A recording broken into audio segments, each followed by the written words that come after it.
Hey adventurers, so today is going to be another book review. This is going to be for Age of Swords by Michael J. Sullivan. This is an epic fantasy, a high fantasy, generic fantasy to a fair degree, and I'll talk a little bit more about that as I go through this review though. Age of Swords is the second book in the Legends of the First Empire series. I have previously read and reviewed the first book, which is Age of Myth, so I'll have that one linked up here. This series, in many ways, feels very much like a generic fantasy series. That's not in a bad way, it's just clearly allows itself to play in that subgenre. Also, as I mentioned in my review of book one, this series very much feels like a prequel series, which is not something that I'm used to. One of the things I like about this series, though, is that it doesn't really have a hard magic system. The magic is basically, it's called the art, and it is treated and talked about like art. These discussions actually made me like it and understand it far more than I normally would, and although it is understandable, there are not hard rules in the same way as hard magic systems have.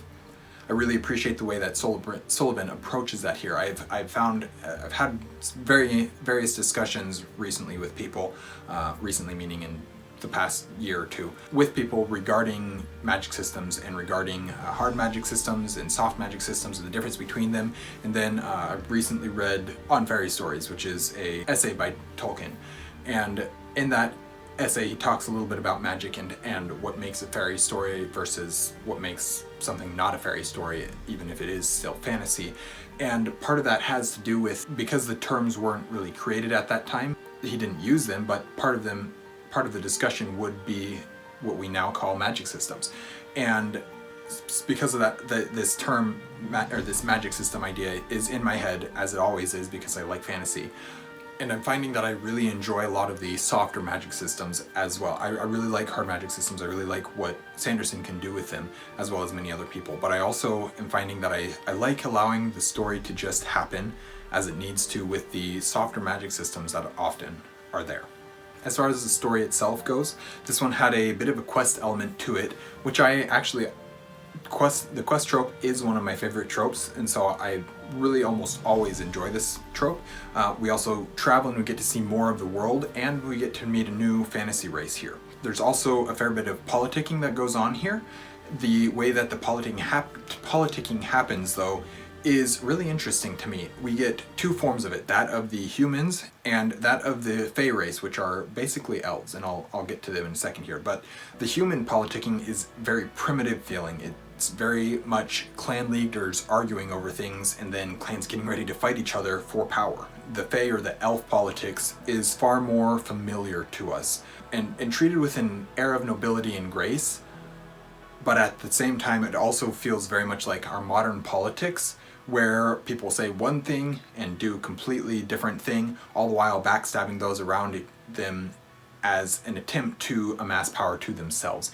And so the two approaches to politics here is really interesting to see, because they're both accurate, just different.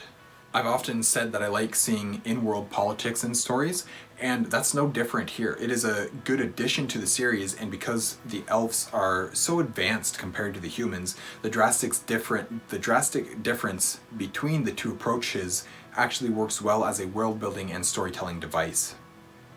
The third race that we meet are essentially our dwarves. In fact, they are called dwarves in the series, and although not as noble as Tolkien's dwarves, they're very fitting to what we know of for fantasy dwarves, for that fantasy race. One of the things with this story, though, is the focus on technological advancements, and I appreciate seeing that as well. Sometimes it is a bit too on the nose about it, and at other times it actually works well. And the creation of things that we know and associate with fantasy is done in a fairly believable way. Sullivan is clearly setting this up as an epic fantasy series. With this, especially with this book too, it does not feel nearly so or as self-contained as Age of Myth did, but that actually works as a book too. It's still not my favorite writing style. I mentioned this in the first book. I don't love the writing style, but I've gotten more used to it, and I think that the narrator does a really good job with the story, with the writing style, and that he fits the world really well. It still isn't my favorite series of all time or anything like that, but I enjoyed this book well enough, and I'm excited to continue on with the series slowly, because I can't do it quickly and I don't have time for that. So anyways, that is my review for Age of Swords by Michael J. Sullivan. Thank you guys for watching an Erudite Adventure. Please like, comment, and subscribe if you haven't already, and we'll see you guys again soon. Stay warm.